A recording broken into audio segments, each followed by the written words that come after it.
And this is just a mixtape. You know what's real? I didn't have world-renowned coaches growing up. I didn't play for any high-level academy teams, have a personal one-on-one trainer, nor did the schools I attend from primary to high school were even known for football. There was limited representation of the sport on television at the time. It was almost non-existent. Football was an obsolete concept, especially growing up in a country where football was known as soccer, and boys who looked like me, they didn't play that type of ball. As you can imagine, there wasn't much support when I played. Not many familiar faces when you look up in the stands. Not many role models or examples to run off of in the area I lived in. Soccer was seen as overly complicated or embarrassingly simplified. Just run and kick the ball, it can't be that hard, people would exclaim from the outside with such bravado. I come from a place where it's an intentional act to make the people believe that because of our skin tone, our address, how much money our family had or didn't have determined if we were going to make it out of the maze of malaise that we were embedded in. You either play sports in hopes of making it out, or choose the street life and end up dead or in jail. At a young age, I recognized society was trying to force these choices on us. Yet I was too young to understand exactly how to beat them, or the examples I had in front of me kept falling victim to the booby traps. So I fixated on making football a career. In me mind, I thought I really wanted it. I thought I could care less about the naysayers, politics, statistics, or any of that frivolous nonsense. I thought I was willing to sacrifice thousands of hours and working on my own, using my imagination and willingness to learn and fail. But sometimes when you fail too many times, the finish line starts to erase and you stop running.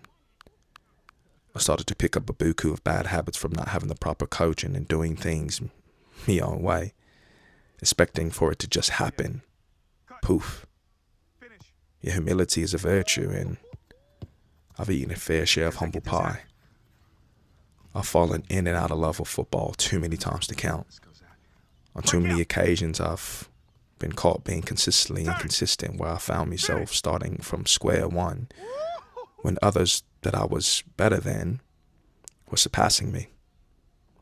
I would blame these circumstances, make up excuses, becoming a victim to my own sorrows, when there were people who had way less, but they had something I just didn't have and I couldn't place my finger on it. Shoot it! I thought I had this raw and filtered talent. I thought I was so good and had this potential that I thought was enough. Back up a little bit more. But without any solid foundational structure, no technique, a lack of real development that would progress me when talent burned out. I didn't have anyone being real with me until life gave me a reality check. Look up, find me. But it was all worth it in order to discover that thing that I couldn't quite put my finger on in the first place. I lacked faith. Faith is a standard that allows passion to bloom. Motivation will flee. If that ball moves, they can't stop you. The fire sometimes does dim, and doubt does creep in. Yet faith is believing without seeing it, being confident it will come to pass. Parents, you can't coddle your children into wanting to perform, nor can you motivate simply enough. There has to be faithfulness to do the work. We teach our kids that we can reap rewards without bearing the responsibility. So why would they need to have faith? And this is where we fail them. I veered off course so many times, and I deserved the consequences that came with that disobedience. Yet God's faithfulness never once stopped redirecting me, loving me, teaching me, and coaching me. I didn't make it professionally playing football, but because of faith, I was finally able to make football a career. The experiences I've been blessed to have are something out of my wildest dreams. I get to help nourish youth. I get to help instill faith. I get to train them up, and I get to share God's love and be a role model. I get to watch them grow and have passions, cheer them on at every facet, and see their dreams become reality. And I'll take that over fame and clout any day, because it keeps me grounded. It keeps me accessible.